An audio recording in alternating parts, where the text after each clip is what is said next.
Hey, what's happening, boys? Welcome back to the channel. How we doing? We all good? Tokyo Open round one tomorrow, boys. New tournament. I, for one, am pretty fucking excited about it.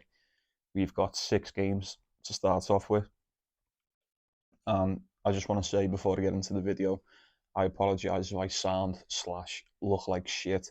I have got a twat of a cold. So, yeah, with that being said, like the video if you want, subscribe if you want to. You don't have to. Appreciate it if you do. I'm just going to get cracking with this one, boys. Not messing around. First match is Mackenzie McDonald, Max Purcell. Spread is 2.5, 3.5. I've seen it. And the total is 22.5. First time these have met. I swore never to bet on Max Purcell ever again. After that first round, fucking embarrassment in was it Shanghai? Yeah, it was Shanghai. Absolute joke. I'm not going to get into it, but if you remember, you remember.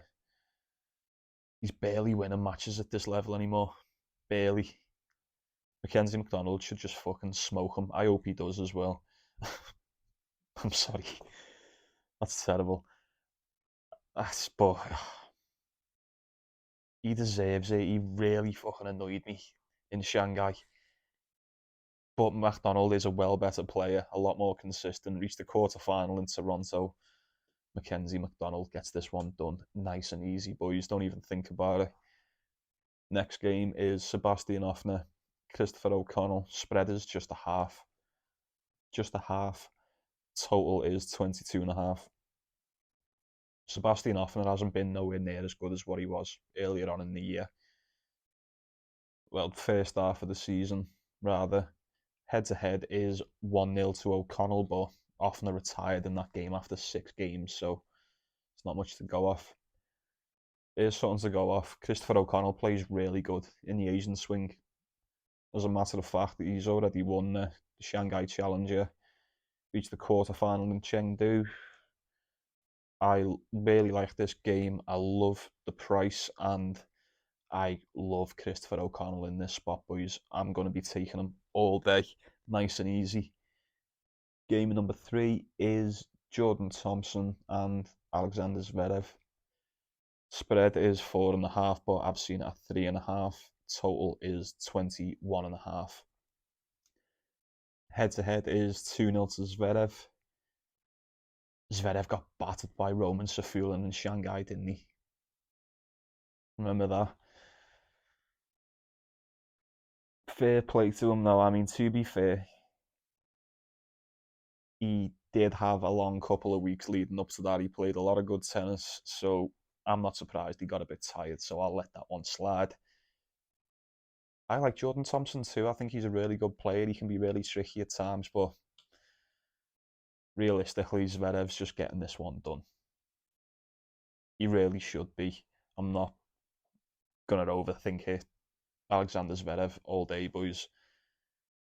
Next match is a fucking stinker. This is giving me a headache just looking at it. Felix Auger-Aliassime versus Alexander Vukic. Spread is 2.5, totals 22.5.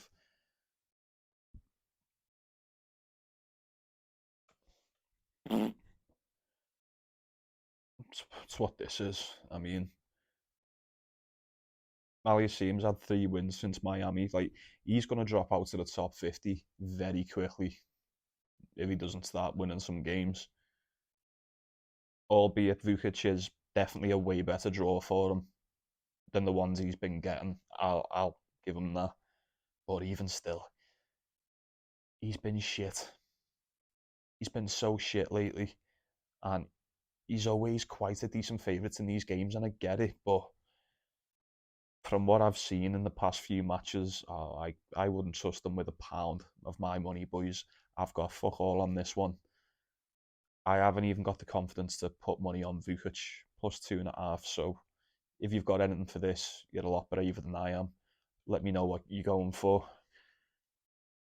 Game number 5 is, where is it? I imagine it's a lot better than that one. Of course it is. Yoshito Nishioka versus Marcus Giron. Spread is 2.5, totals 22.5. Head to head is 2-1 to Nishioka, but his last 5 times here in Tokyo, he's only had one win. That's worrying. That is worrying. Like, don't get me wrong, he has improved immensely, but I can't stop looking at that. One win the last 5 times. Nevertheless, he did make the final in Zhuhai. Marcus Giron had a really easy qualifying. He just wasn't tested at all. Nishioka is 10 times better than the people he's just beat. He's more than capable of winning this match, in my opinion. Am I going to be taking him? I'm not so sure. Nishioka is the play, without a doubt. I'll let you know if I'm going to bet on him. Hang fire on that. Let me know what you think. And the last game is Tommy Paul versus Daniel Altmaier. Spreads 3.5 or 4.5, and the total is 21.5. First time these have played. I didn't realise Tommy Paul's number 12 in the world right now. Decent that, isn't it? That is really decent. He's had a brilliant season. Fantastic hardcore player as well. I've noticed that. Really, really good on the hard court. You could say he's one of the best in the world. Clearly is. I like Daniel Altmaier too. He's a decent player, but he's a clay baby, isn't he? He loves the clay. He has a bit more of a slower, bit more of a grindier game. Not going to gloss over this one, boys. This is Tommy Paul's all day. I think Tommy Paul gets this one done in two. Nice and easy. I think Tommy Paul's going to be the play. Yeah, without a doubt. Sound. That's all of them. Nice and quick. Like I said, I apologise. I am a bit fucking sick, but that doesn't mean I'm not just going to give you the fucking fire plays, am I? Like, that doesn't mean shit. I'm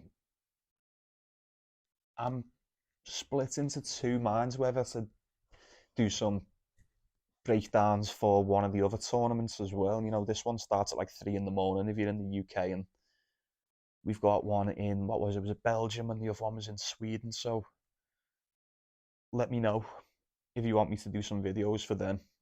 Be more than happy to. And yeah, thanks for watching. Thanks for stopping by. Short and sweet. Really appreciate it. Appreciate everyone who's subscribed over the couple of weeks. Love it. Love that shit. And as always, let's go win some fucking money, boys. Enjoy the tennis. Take care of yourself. See you in a bit.